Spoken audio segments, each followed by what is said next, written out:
sa Cebu City. So let's go!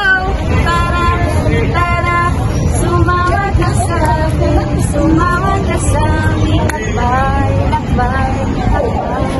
Let's go! Kini atong makita, mauni sa abstraction nga nagatabon sa Magellan Cross.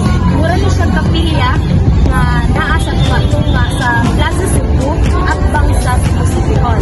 Saan mo siya para maprotektahan ang sulod sa cross? Ito ang makita ang nasa kagagawin akong itis pa hantong karoon at rin mo sulod ka sa Magellan Cross para ipakita. Kani bitaw atong makita karon mauni ang Magellan's Cross, usa ni sa pinakaimportanteng historical spot sa Cebu ug usa pod sa pinakaunang simbolo sa pag-abot sa Kristyanismo diri sa Pilipinas.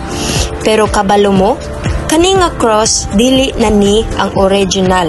Ang tinuod nga cross nga gitindog ni Magellan ni adtong April 21, 1521, giingon nga naa na sa sulod aning kahoy nga atong makita karon. Tindaluwood ni nga gibutang aron maprotektahan ang original. Kung imong tan-awon sa taas, makita nimo ang mga painting nga nagpakita sa importanteng hitabo sa kasaysayan sama sa pagbunyag ni Raha Humabon, Hara Humamay ug sa ilang mga sakop. Kay sa una daw, daghan kaayong tawo ang nagtuo nga milagroso ang kahoy. Kung makakuha ka gamay nga tipik kiskisan nimo sa gulan ug tubig unya imnon makatambal daw sa sakit. Gipaint ni siya aron mapahinumdom sa atong mga bisita ug mga Pilipino sa sinugdanan sa Kristyanismo diri sa atong nasod. Tay, unsa imong masulti about sa Magellan Cross, tay? Ang Magellan Cross manggod wala kay ko knowledge gyud kanang full knowledge wagi kay ko pero ay gamay na ko nga kuan. Okay, tay. Tungod sa akong kadugan na diri nga nag-standby ko as up to kapel. Kani sa Magellan atong 1521 niabot si Fernando Magellan from Spain, Espanya. Niabot ni dunggo siya diri sa Pilipinas sa Cebu. Then ang katong mga irihis nga wala pa bunyagi nga wala pa sila asa Katolik ibunyagan ni Magellan nahimong Katolik muna karon nahimot ang 80 or 90% sa ato ang population dito sa Pilipinas is Catholic already. Oh, yes. Catholic na tatungod ni Fernando Magellan man na siya. Oo. Okay. Yeah. Katong mga panahon kanang Basilica del Santo Niño kanang gamay nga Santo Niño dia si Fernando Magellan dia po nagdaan gikan sa Spain. Siya po nagdaan na Santo Niño. Lakin dapitan nga nagbutangan sa Magellan's Cross.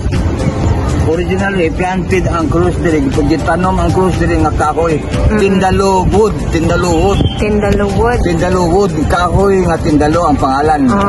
Diri gid ugbok in dapita ang original diha nga cross nga tindalo cross naa diha giputos ana naa karon nga tiles diha kanang tiles nga butangan bitaw nga kandila. Oo, tayo kita. Kada susod kay ang original apa diha pero kabiran na siya kabiran ug dili siya kabiran manggod ang mga tao sa unang panahon bisag gikan sa mga other island gikan sa Mindanao gikan sa Luzon mari dili mo ana naman sa cross mo kiskis naman sa cross kay makatambal mo kuno sa una. Mao bitay lang giingon. Tambal na to siya sa ato pa. Ang cross nagkagamay sa butayabot ang panahon nga gibutangan na siya og kaber. Oo. Ang kaber niya kana mo nang solid nga semento na ito. Kani kana mo na siya tayo kana. Pero kana kay nga cross dili na siya original. Okay, ang original ana naasod sa kana na murag himo altar na gikabira na siya. Muna ko na ibawaan kana siya. Thank you, ang cross, then Tindalo wood, kahoy nga Tindalo ang pangalan. Okay. Nya kana po si Basilica del Santo Niño nga atong minahal nga Santo Niño. Si Fernando Magellan nga nagdaan na from Spain. Wala na ko na ibawaan. Okay, thank you, tay. Thank you so much, tay. Okay. Thank you. Sa imong masulti sa mga kabataan karon, tay? Ang mga kabataan karon akong tanaw sa mga kabataan karon mga kiat na kayo latagaw gotok ngayo bandiri magsuri-suri magkiat-kiat una nga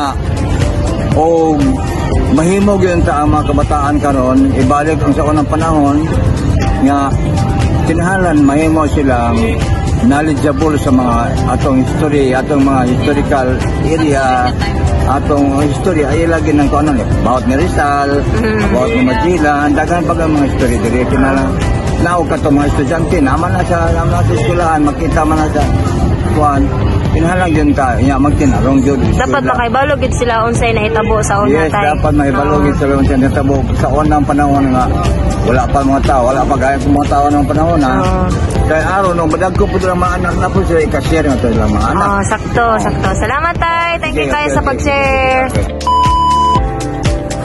Mauto siya ang Magellan's Cross, usa ka lugar nga importante kaayo sa atong kasaysayan. Dili lang ni pang tan-aw lang, kundi timaan pud ni sa pagsugod sa Kristyanismo diri sa Pilipinas. Lahi ra gyud kung makakita ka sa lugar mismo. Salamat kaayo sa pagsunod nako karon ug hinaot nga nakakat-on mo bisan gamay. Ambing kanunay, Pilipinas.